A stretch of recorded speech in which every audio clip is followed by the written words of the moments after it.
សួរអ្នកទាំងអស់គ្នាថ្ងៃហ្នឹងក្រុមការងាររបស់ខ្ញុំបាទមកតែងទីគួរនៅខាងស្រីមង្គលបន្ទាប់ពីយើងឆ្លងរោងពីតាខៀវមកឥឡូវហ្នឹងក៏យើងគ្លៀតពេលដើម្បីមករៀបចំផ្លូវដើរនៅខាងស្រីមង្គល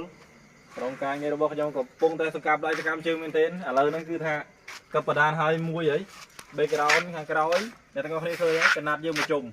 ហើយត្រង់ចំណុចនេះដែរគឺថាទីចិត្តយើងនឹងយកទាំងប៉ាណូបែបថាបុរាណយកបដាក់មកគឺថា ល្អមែនទែនសម្រាប់ការថតរូបដែលគួបការនៅខាងក្រោមនេះមកចូលតោះអញ្ជើញមកខាងក្នុងដើម្បីមើលផ្លូវដើររបស់ខ្ញុំនេះតាមជ្រុងនីមួយអត់តាន់បានដែលគួបការអីទេយើងគ្រាន់តែគិតកណាត់ទុកចោលទេអ្នកទាំងអស់គ្នាចាំពេលព្រឹកឡើងមេក៏ណា design ប្លង់ថាយើងត្រូវដាក់ការត្រង់ណាត្រង់ណីយើងអញ្ចឹងណា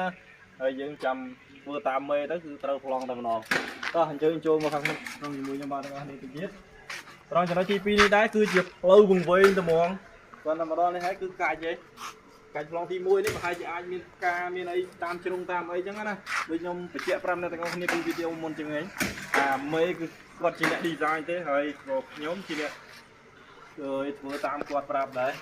ហើយផ្លូវនេះដែរអ្នកទាំងអស់គ្នាមកឃើញហើយនេះយើងមកកលៈទៀតអត់បានដល់កន្លែងដែលភ្ញៀវត្រូវទទួលបរិភោគចំណីអាហារទេតោះចូលក្នុងទៅទៀត មួយកន្លែងនេះទៀតគឺថាមានខំស្រៀបហ្វ្រីមួយទៀតអ្នកទាំងអស់គ្នាធំមែនទែន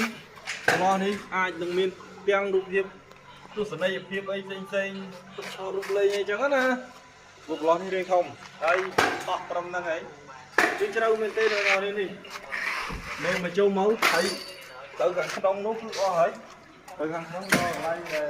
ត្រូវអូមើលតុកទៅមើលទទួលទានអាហារហើយអូ300តុកជាងមុនមែនទែន អូ លឹកលាអរគុណច្រើន បាយបាយ